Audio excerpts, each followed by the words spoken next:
Hello guys, আসসালামু আলাইকুম। আজকে আমি হালিম মিক্স রান্না করব। তাই এখানে একটা রাঁধুনি হালিম মিক্সের মশলা নিয়ে নিয়েছি। এখানে হালিম মিক্সের মশলার ভিতরে যে চাল ডালগুলো ছিল সেগুলো আমি নিয়ে নিয়েছি। এখানে ফুটন্ত গরম পানি দিয়ে চাল ডালগুলোকে ভালোভাবে নেড়ে নিচ্ছি। তারপর এটাকে ঢেকে কিছুক্ষণের জন্য রেখে দিয়েছি। এখানে একটা কড়াইতে তেল দিয়ে দিয়েছি। তারপরে এখানে কুচি করে রাখা পেঁয়াজ দিয়ে দিয়েছি। পেঁয়াজগুলোকে কিছুক্ষণ ভেজে আমরা এখানে বেরেস্তা বানিয়ে নিব। এখানে ভাজা হচ্ছে, ভাজা ভাজা ভাজা। তারপরে বেরেস্তা হয়ে গেছে, সেগুলো আমি দেখাচ্ছিলাম। তারপরে এখানে আবার পেঁয়াজ দিয়ে দিয়েছি, তারপর মশলা দিয়ে দিয়েছি। তারপর নাড়াচাড়া নাড়াচাড়া করছি, আদা রসুন দিয়ে দিয়েছি, তারপর লবণ দিয়ে দিয়েছি, আবার নাড়াচাড়া নাড়াচাড়া করছি, মরিচের গুঁড়া দিয়ে দিয়েছি। আমি খুন্তি দিয়ে দিচ্ছি কারণ আমার মামি আমাকে চামচ দিয়ে দিবে না।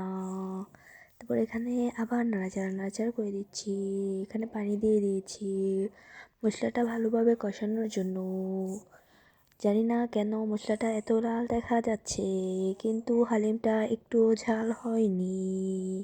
তারপরে এটাকে আমি ভালোভাবে কষিয়ে নিচ্ছিলাম। তারপরে হালিম মিক্সের ভিতরে যে মশলাটা ছিল সেই মশলাটা দিয়ে দিলাম, অর্ধেক দিয়েছি আবার রেখেও ছিলাম। তারপরে এখানে আমি গরুর মাংস দিয়ে দিয়েছি। মাংসর থেকে বেশি হাড্ডি ছিল এখানে। তারপরে এটাকে আবার নাড়াচাড়া নাড়াচাড়া করে নিতে হবে। নাড়াচাড়া নাড়াচাড়া করে নিচ্ছিলাম। এখানে ভালোভাবে এটাকে কষিয়ে নিতে হবে, কারণ গরুর মাংস সিদ্ধ হতে খুব সময় লাগে।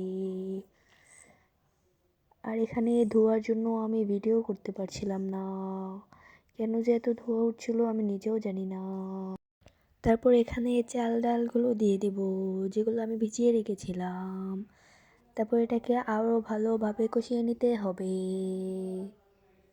আর অনবরত নাড়াচাড়া নাড়াচাড়া করতে হবে, কারণ নিচে লেগে গেলে এটা খেতে ভালো লাগবে না, অনেকটা ব্যাড স্মেল আসবে।